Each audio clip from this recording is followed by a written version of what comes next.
പെയ്തൊഴിഞ്ഞ വെയിലിൻ്റെ തണുപ്പിലേക്ക് ഈ ഇടവഴികളിലൂടെ ഇറങ്ങുമ്പോൾ അത് കാലത്തിന് പിന്നിലേക്കുള്ള ഒരു തിരിച്ചുപോക്കാണ്. മണ്ണും മനസ്സും ഒന്നാകുന്ന ഈ നാട്ടുപാതകൾ ഇന്നും ആ പഴയ ഓർമ്മകളെ തൊട്ടുണർത്തുന്നു. തൊട്ടടുത്ത പറമ്പിൽ ഒരു കൊച്ചുലോകം തിരക്കിലാണ്.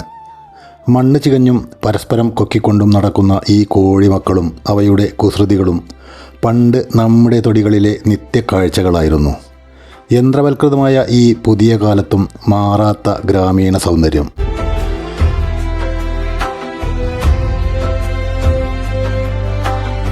നമുക്കിവിടെ കുലകുലയായി തൂങ്ങിക്കിടക്കുന്ന മാങ്ങകൾ കാണാം.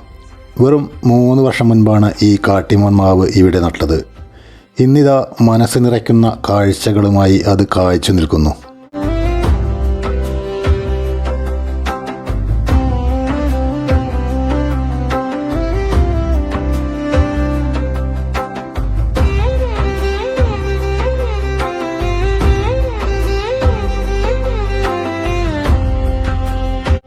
ഈ മാവിനൊരു പ്രത്യേകതയുണ്ട്. ഒരേ സമയം കണ്ണിമാങ്ങയായും വിളഞ്ഞു പാകമായ വലിയ മാങ്ങകളായും മഞ്ഞുതുള്ളി കണക്കെ വിരിഞ്ഞു നിൽക്കുന്ന പൂങ്കുലകളായും ഇത് നമ്മെ വിസ്മയിപ്പിക്കുന്നു.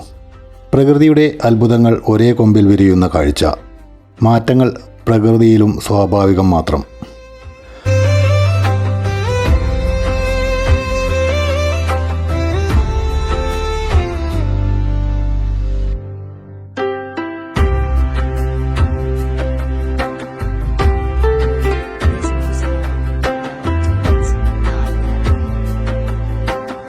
നാട്ടുമാവിനൊപ്പം തന്നെ വിദേശിയായ ഡ്രാഗൺ ഫ്രൂട്ടും ഈ മണ്ണിൽ പടർന്നു പന്തലിച്ചു കഴിഞ്ഞു.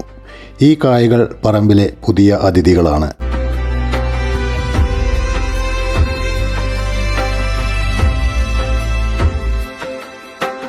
വീണ്ടും ആ പഴയ ഇടവഴിയിലേക്ക്.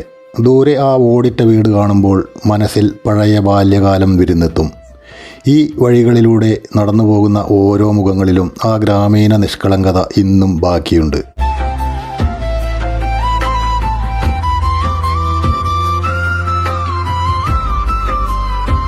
നടന്നെത്തിയത് വിശാലമായ പുഞ്ചപ്പാടത്തേക്കാണ്.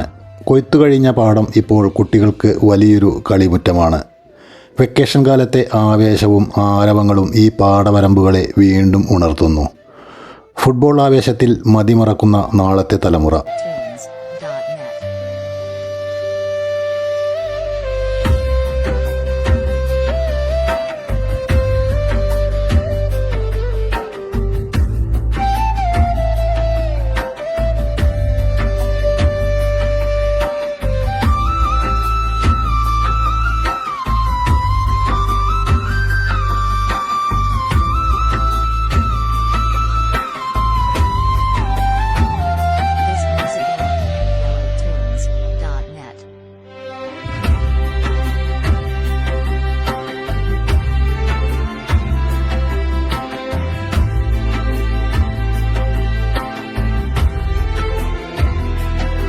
അങ്ങകലെ പാടത്ത് ശാന്തനായി മേയുന്ന വലിയൊരു പോത്ത്.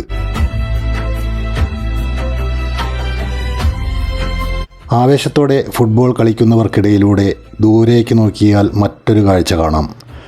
തോട്ടുവരമ്പിലൂടെ കിന്നാരം പറഞ്ഞ് നീങ്ങുന്ന ഒരു കുട്ടിപ്പട്ടാളം. ആൺകുട്ടികളും പെൺകുട്ടികളും അടങ്ങുന്ന ആ കൊച്ചു സംഘം ഈ ഇടവഴികളിലെ നിഷ്കളങ്കമായ സന്തോഷമാണ്. ഈ പാടവരമ്പിലൂടെയുള്ള നടത്തം അനിർവചനീയമായ ഒരു സുഖമാണ് നൽകുന്നത്. പാടത്തിന് നടുവിലൂടെ നീണ്ടു നിവർന്നു കിടക്കുന്ന തോടും അതിലെ തെളിനീരും ഈ ഗ്രാമീണ ഭംഗിക്ക് മാറ്റുകൂട്ടുന്നു. ഈ തോട്ടുവരമ്പത്ത് കൂടി നടക്കുമ്പോൾ ഓർമ്മകൾ പതിറ്റാണ്ടുകൾക്ക് പിന്നിലേക്ക് താനേ പാഞ്ഞുപോകും.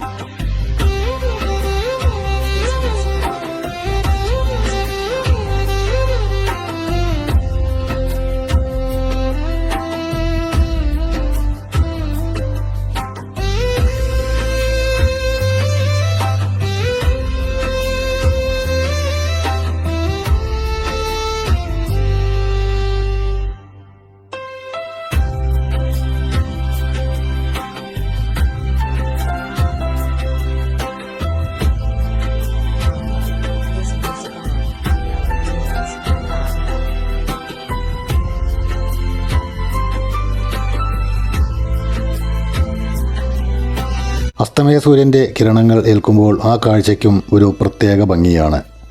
സായാഹ്നം ഇരുളിലേക്ക് നീങ്ങുകയാണ്. ഇനി മടക്കം. സ്കൂബിയെ വിളിച്ച് വീണ്ടും ഇടവഴികളിലൂടെ വീട്ടിലേക്ക്.